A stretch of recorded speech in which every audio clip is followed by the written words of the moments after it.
Hi, Jennifer. It's so good to see you.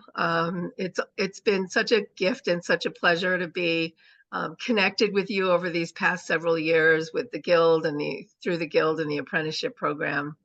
And we wanted to get together today and just talk a little bit about, you graduated quite a while ago. I mean, I was thinking about this the other day. It's been, I think, over 10 years ago, right? It has. It has. I started in 2011 in the two-year program, so exactly graduated in 2012. Right. So 20, well, yeah, 11 years ago. And I wanted to ask you, how has your life changed since you graduated? How have you grown since that time? Yeah, what's going on for you? Oh, well, thank you for having me, Diane. It's so good to always see you and to be able to catch up and connect. So I would say in many different ways, life has changed in the past 11 or 12 years. Really, I'd say with a real focus and strengthening in spirituality and just finding like so many different things that have blossomed since the Guild. One of the things that I love so much during our time in the Guild was our sense of community.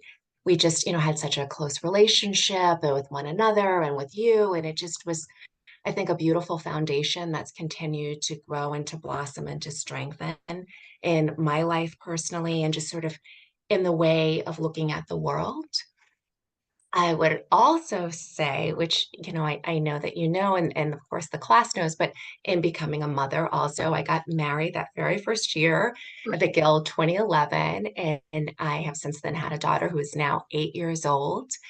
And A I beautiful just daughter, a beautiful daughter. Thank you. Thank you. And I would say that has had one of the biggest impacts in my life and the work that I do and how I want to help to shape the world and how I feel inspired by it and want to continue to really provide a sense of hope and resilience out in the world because there's so much, I think, as a global community for us to contend with. Yeah. And so you're teaching and working out in Colorado now. Would you like to share a little bit about that and what you've been producing in the world? What's been going on there? A lot. Yeah, thank you. So I am currently a core associate professor in contemplative education at Naropa University, which is a Buddhist-inspired university, which really has a focus on mindfulness. So I feel like that has been a really grounding force also in the work that I'm doing. My work continues to really have a very strong focus and emphasis on social justice, anti-racism, and spirituality. And as a result, I've created a course and it's called the Sacred Activism. And it is focused on social justice as a spiritual practice. And it lives in both the Naropa online BA program as well as in extended studies. But it really just allows, I think, so much in lifting up the work that needs to be done in the world, in our voices, and again, our global community, in unpacking the history of racism and really working toward making a commitment and a difference, action, and activism out in all of our individual ways. And each of us who participates finds, I think, a way to really make a difference in our communities, our societies, and the larger world, and creating a more equitable space. Mm. I mean, I know a couple of years ago you did come and present the very beginnings of this course to our apprenticeship program, and it was such a gift to have you be there and talk with us about these things, which are so incredibly important. And you have another piece. You have another piece, something that's coming out pretty soon. I do. I happen to have it right here with me, Diane. So this is my children's book, I Am an Anti-Racist Superhero, which will be coming out September 5th with Vala Kids. And it also, really has a focus on empowering children and creating equitable spaces and having a voice in community. And also the end of my book ends with guided meditation. So, activities that you can do also in helping you feel grounded in this space, and just knowing that whether it seems to be small or it seems to be large, that we can all make a difference in our world. I have my advanced copy on order, and I cannot wait to receive it, really. I just can't wait to get it in my hands.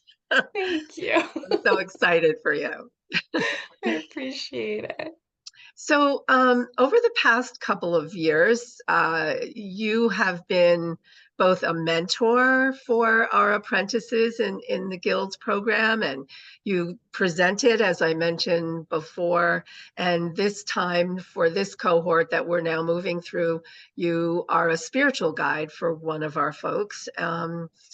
How do you think maybe the program has changed, the Guild has changed? I'm kind of talking, you and I have had these conversations. There's been cultural shifts. We've recognized our very, sort of senior, middle-aged white perspective, and we've been working hard to move and learn out of that space, but, learn from others who can help us move along and evolve. How have you seen any changes from your perspective that's opened this space up for you to now come and be a little bit more involved with us on some levels? Yeah, thank you for asking that, Diane. I mean, as you remember when, I started the program, I was the only BIPOC person in the entire apprenticeship, and that can be a really challenging and isolating space to be in, feeling like you're the only voice, and, giving your lived experience. And then it also, I think at that time, was within a much more Eurocentric and very Christian lens. And I think it's just been so important to see this transformation and growth that is occurring at the Guild or with the Guild in our apprenticeship program. And I feel like for me, part of that was the looping back in around social justice and spirituality. When you first invited me to present the very first time, I think, which was maybe like 6 or 7 years ago, when Yeah. I was living in Costa Rica, it was that conversation with that new class on spirituality and social justice, and just seeing like the faces light up, and just the commitment that was there, and opening the space, and with the folks that were participating in the apprenticeship program really wanting to learn more and to lean into it, and the work that they were already doing or that they wanted to begin doing. And as a result of that, that is how that mentorship ended up developing. That you connected me with one of the students who was participating in that conversation, who was, I believe, a priest, Yes. and really also just wanting to lift up social justice and spirituality and anti-racism. So then you paired us as being mentor and mentee, and that just, I think, continued to grow from there, and then coming back and doing the sacred activism, spirituality and social justice workshop. And now, as you said, I have the wonderful excitement and honor of being a spiritual guide, and just having these many layers that have occurred in having more participants of color, having participants who are Hindu and Muslim and Jewish, and just really seeing how we're continuing to develop and make that commitment to transformation and change, because it certainly does not occur overnight, and it just has to continue to grow. Right. Right. Yeah, and it is something that we have to place our intention and attention on every day. Um, and those of us, I just, my heart just wants to say, those of us who have lived in white bodies of privilege for our whole lives, we we need to step into this place of uh, as you said, leaning into and learning and growing ourselves so that we can create safe spaces, hold safe spaces, walk alongside of people of color, and just in allyship, and to help to change the world. The world has to change, and each one of us has a role in making that happen.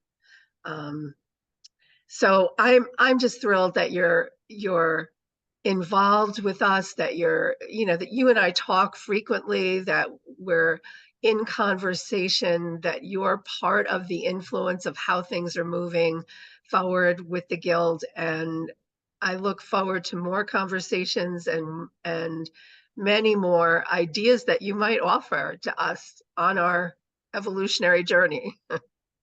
I love that. I love that. And I also do want to give one last shout out to Diane, to the commitment that you've made in opening up the space as well. Is that I remember, after the tragic murder of George Floyd, I wrote a letter to clergy about our call and our responsibility.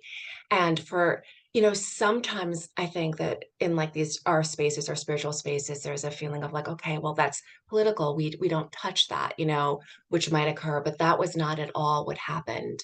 I sent that to you, and you were equally as fired up to like, let's make a difference. Let's do what we can do in the Guild and open up the space and have you come in and speak. And I think that is just, again, it speaks so much to the growth and transformation and commitment that we as spiritual folks, as human beings, as clergy, as educators, really have to continue to move into and open and just create these spaces where we can all thrive and flourish.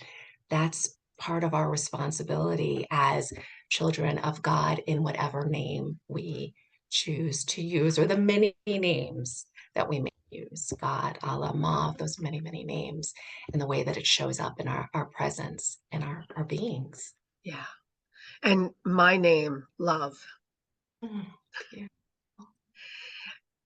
I just so honor you and you're doing in the world. And I look forward to our many conversations in the future, Jennifer. And thank you so much for being willing to offer this video for our website.